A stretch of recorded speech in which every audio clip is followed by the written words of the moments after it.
नमस्कार, मी प्रियांका आणि प्रियांकास किचनमध्ये आपलं मनापासून स्वागत आहे। आपली 7वी रानभाजी आहे शेवळा। ही भाजी खायला खूपच चविष्ट, अगदी मशरूम सारखी लागते।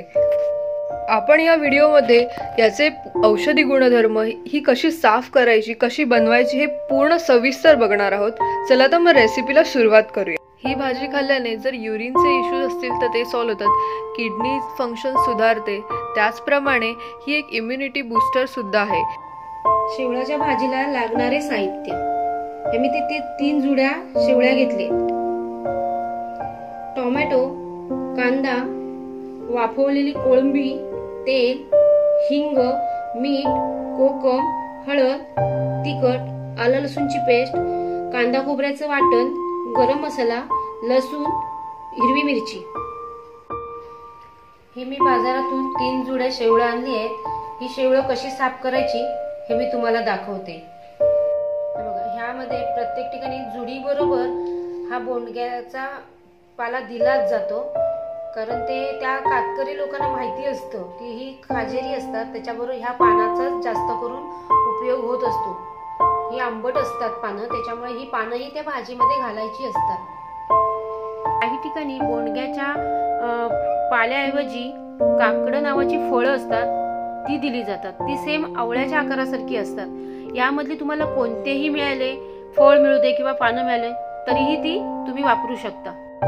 शेवळाची भाजी ही मुळात खाजेरी असते, त्याच्यामुळे ही लोक कोणी भाजी करायलाच बघत नाहीत, कारण ती कशी करायची, कशी साफ करायची हेही माहिती नसतं। मग त्याच्यामुळे ही जर योग्य पद्धतीने जर आपण भाजी केली तर ती भाजी खायला एकदम टेस्टी लागते आणि शरीराला ही पोषकही भाजी आहे। ही भाजी कशी साफ करायची हे मी तुम्हाला दाखवते।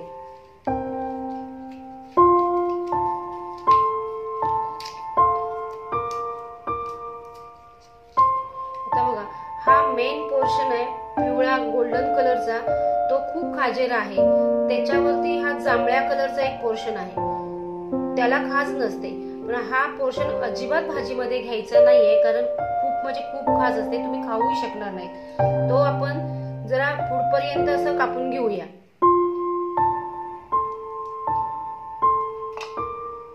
कारण त्याच्यामध्ये खाजेचा भाग येण्याची हे कमी असते।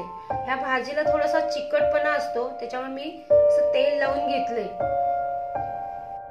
आता बघा, हा आपण इथे हा एवढा भाग काढून टाकायचा आहे आणि हा सुद्धा आपण पोर्शन घ्यायचा आहे। फक्त हा घेताना पूर्ण सोलून घ्यायचा आहे,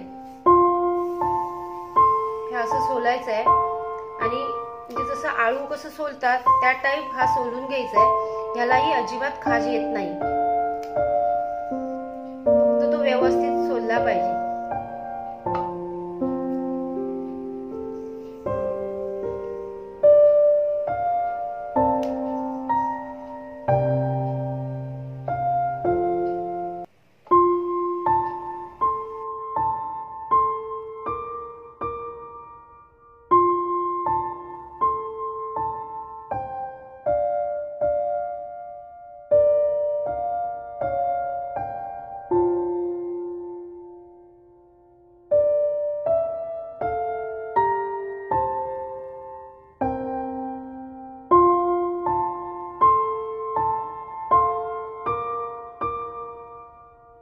आता आपण हा अशा प्रकारे सगळा शेवळा मी साफ करून घेत आहे।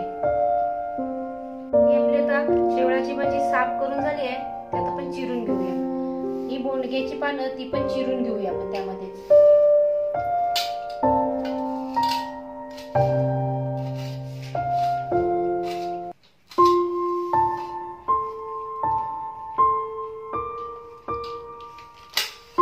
अशी बारीक आपण चिरून घ्यायची आहे ही भाजी।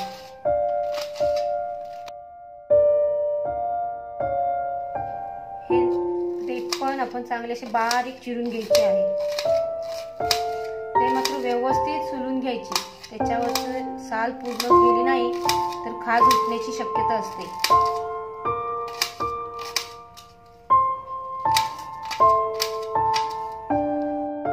आता ही आपली शेवळा पूर्ण कापून झाली आहे, ती आपण उकळून घेऊ।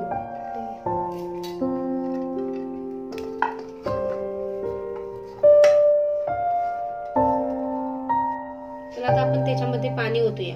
ही शेवळा पूर्ण बुडेपर्यंत आपण त्याच्यामध्ये पाणी ओतायचं आहे.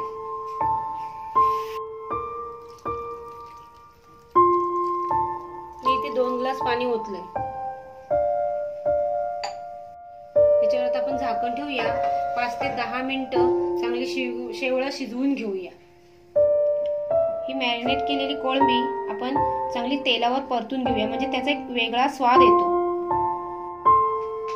इथे मी 2 चमचे तेल ओतते.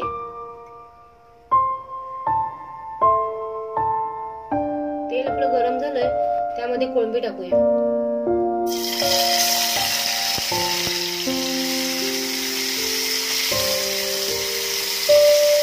हे पण कोळंबी हा शिजवायची नाहीये, 5 मिनिटच तेलावर परतून घ्यायचे.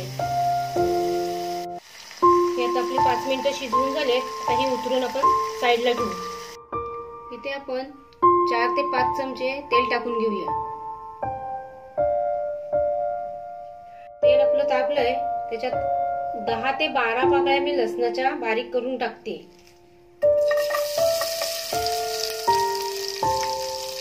लसूण आपले लालसर झाले, त्याच्यात 1 चमचा हिंग टाकून घेऊया. त्यामध्ये आपण आता चिरलेले 2 कांदे टाकूया.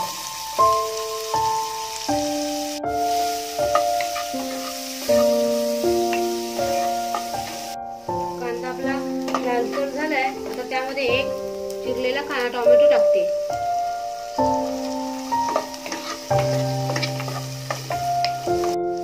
एक चमचा हळद टाकते. त्यामध्ये मी 1 चमचा आलं लसूणची पेस्ट टाकते. मी ते 2 मिरच्या चिरून ठेवल्या होत्या, त्या टाकून घेते. यामध्ये मी आता 2 चमचे तिखट टाकणार आहे.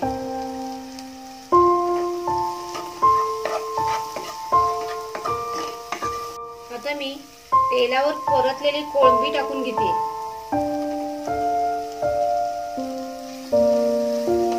मी कोळंबीमध्ये आलं लसूणची पेस्ट 1 चमचा टाकली होती आणि आता फोडणीमध्ये 1 चमचा टाकले. तुम्ही तुमच्या आवडीनुसार कमी जास्त करू शकता. आता मी इथे कांदा खोबऱ्याचं वाटण तयार करून ठेवलं होतं, ते टाकून घेते.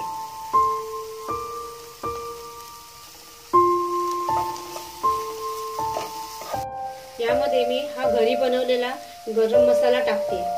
1 चमचा आहे. हे बघा, आता हे चांगलं पण परतून घेतल्यानंतर त्याला असं चांगलं तेल सुटलंय. यामध्ये आता आपण 1 वाटी पाणी टाकूया आणि ते चांगलं शिजवून घेऊया.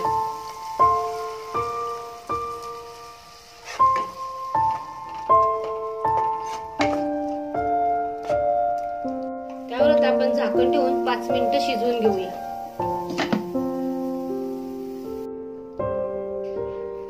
शेवळे आपले चांगले शिजले, ते आता आपण चाळणीत चांगले नितळून घेऊया.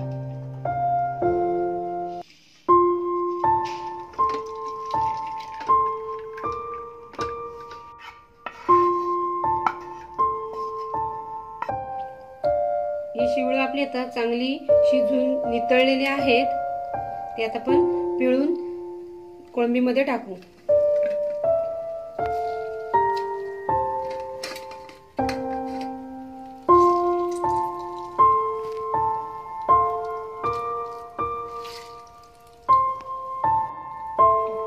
चांगलं घट्ट असं मी पिळलंय, कोळंबीमध्ये टाकू.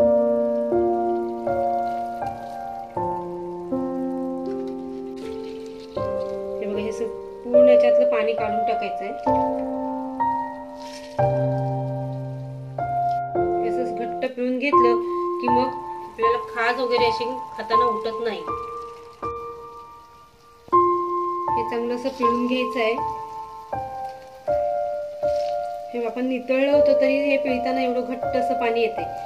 हे चांगलं पिळून घेतलं की भाजी आपली खवखवत नाही, घशाला खवखवल्यासारखं होत नाही, खाज येत नाही.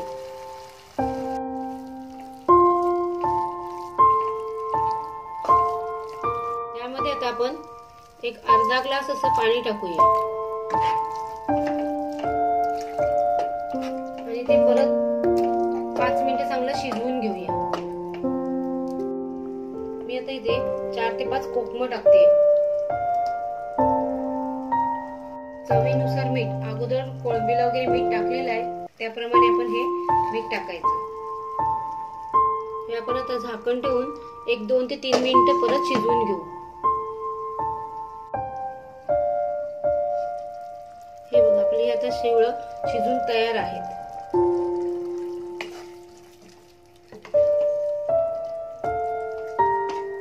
हे बघा आपली शेवळे किती छान शिजलेत, वासही सुंदर येतो.